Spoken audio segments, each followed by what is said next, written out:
At 70, I started hiding, not in the obvious ways. I still smiled at neighbors. I showed up for family dinners. I even kept busy. But deep down, I was shrinking. I'd second-guess myself before speaking. I avoided trying new things in case I looked silly. And I stopped dressing the way I liked because I thought, that's not for someone my age. Confidence? It felt like something I had packed away in a box years ago and forgotten where I left it. Until one ordinary afternoon, everything changed. It wasn't a big dramatic moment, no huge speech, no magical breakthrough, just one quiet realization that shook me deeply. I looked in the mirror and said, if not now, when? That question became the spark, the one shift that made me fearless again. So if you've ever felt invisible, hesitant, too old to chase joy, stay with me, because I'm going to share what I discovered, the mindset that brought me back to life, and the daily habits that helped me unlock a version of myself I never thought I'd see again. It is never too late to reclaim your voice, your courage, and your confidence. The day I realized I was shrinking, I was at a cafe with my granddaughter. She asked, "Grandma, why don't you ever wear that red dress anymore?" I laughed it off. But that night, I opened my closet, and there it was. The red dress, bright, bold, and full of life. I used to wear it to music nights. It made me feel radiant.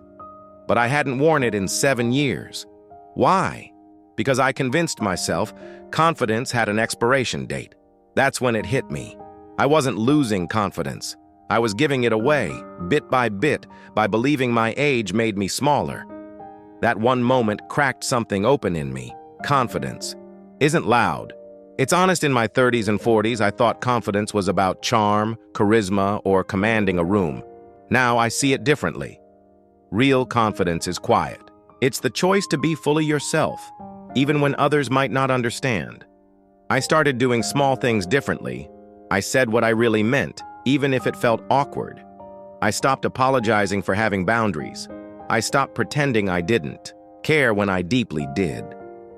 At 72, I told my son I no longer wanted to babysit every weekend. I love my grandkids, but I needed rest too. I was terrified he'd be upset. Instead, he said, "I had no idea you felt that way. Thank you for telling me." Why? This freed me. Confidence came not from pleasing others, but from respecting myself.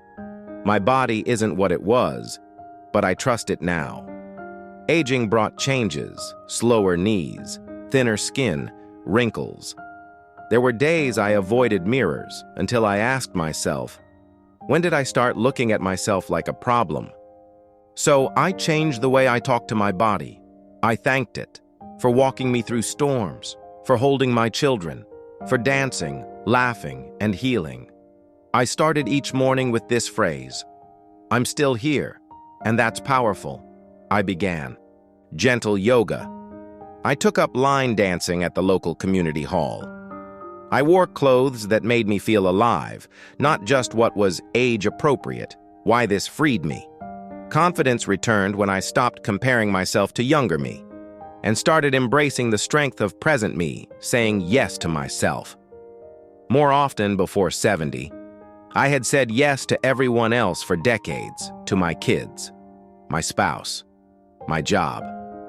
I showed up, I served, I gave, but somewhere along the way, I forgot how to say yes to me. So I made a rule. Every week, do one thing that's just for me, not out of guilt, not to be useful, just because it makes me feel alive. Sometimes that meant painting.